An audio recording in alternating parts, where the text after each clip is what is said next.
बिस्मिल्लाहिर्रहमानिर्रहीम। अस्सलातु वस्सलामु अलैका या रसूलल्लाह सल्लल्लाहु अलैहि व आलिहि वसल्लम।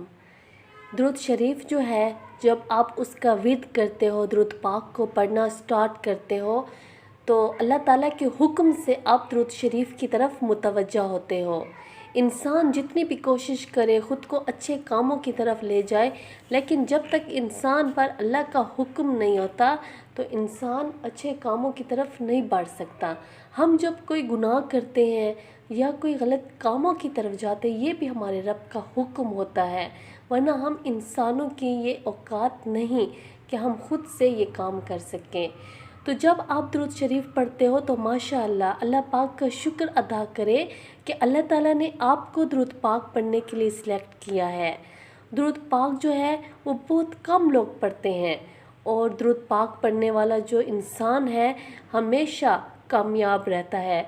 और दुरूद पाक जब आप पढ़ना स्टार्ट करते हो तो ये अपने जहन में ना रखो कि इतना टाइम हो गया, महीना हो गया या 2 महीने, लेकिन हमारी ज़िंदगी में कोई मिरेकल्स नहीं होते। ज़रूर होंगे, आपकी ज़िंदगी में परेशानियां भी ख़त्म होंगी, आपकी लाइफ में मिरेकल्स भी होंगे, और अल्लाह ताला आपकी ज़िंदगी में ऐसी ऐसी जगहों से कामयाबियां आपको देगा कि आप ख़ुद भी हैरान होंगे। लेकिन बस दुरूद इब्राहिमी या जौन सा भी दुरूद पाक का आप सीगा पढ़ते हैं, उसका सहारा लीजिए, उसका दामन कभी ना छोड़िएगा और सच्ची दोस्ती कर लीजिएगा। जब आप दुरूद शरीफ भी पढ़ते हो, अल्लाह से दुआएं भी मांगते हो, अपने पैगामात जो हैं दुरूद शरीफ के साथ हज़रत मोहम्मद सल्लल्लाहु अलैहि वसल्लम की बारगाह में पहुँचाएँ, आपके पैगामात भी पहुँचते हैं।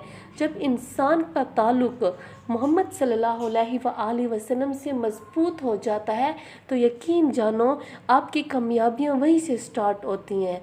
ये इस तरह है कि जब आप दुरूद शरीफ पढ़ते हो, दुरूद पाक का जौन सा भी सीगा विर्द करते हो, मोहब्बत से करो, कसरत के साथ करो, लेकिन फोकस बनाओ, तवज्जो बनाओ कि आप अपनी ज़बान से कौन से लफ्ज़ अदा कर रहे हो।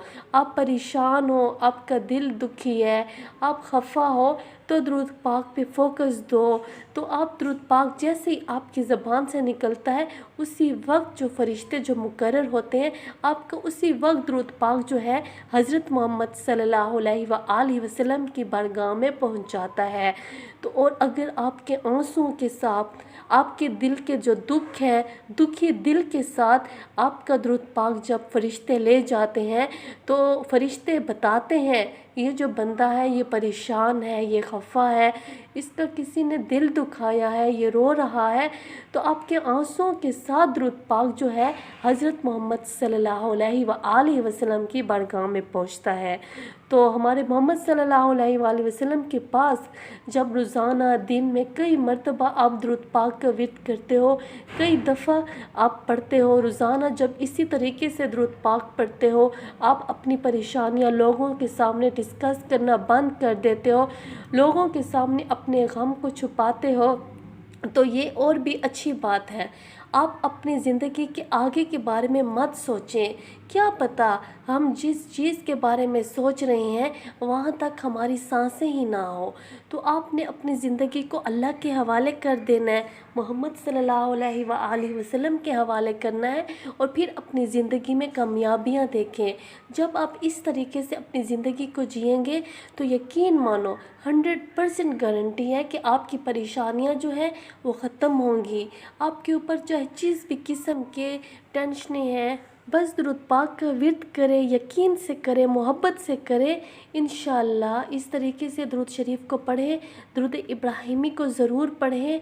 इसके अलावा जौन सा भी सीगा आपका दिल करता है आप पढ़ें, सारा दिन विर्द करें, साथ में इस्तग़फ़ार भी पढ़ें, फ़ोकस बनाएं, तो इंशाअल्लाह आपकी ज़िंदगी ज़रूर बनेगी, कामयाबियाँ आपका मुक़द्दर होंगी। बस मोहब्बत से दुरूद शरीफ पढ़िएगा और सब मुसलमानों के लिए दुआ भी कीजिएगा, और मुझे भी अपनी दुआओं में याद रखें इंशाअल्लाह। सल्लल्लाहु अलैहि व आलिहि वसल्लम।